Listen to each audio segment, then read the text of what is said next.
तर आज आपण शिकूया मे किंवा माइट या मॉडेल व्हर्बचा यूज कशा प्रकारे करायचा।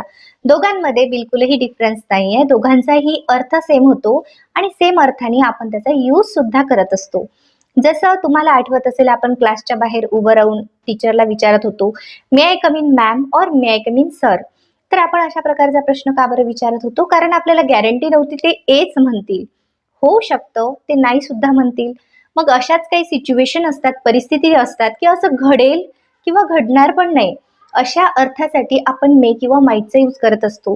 जसे मी म्हटलं, ती कदाचित पार्टीला येईल, she may come to the party, मला गॅरंटी नाही आहे, कदाचित येईल किंवा येणार पण नाही।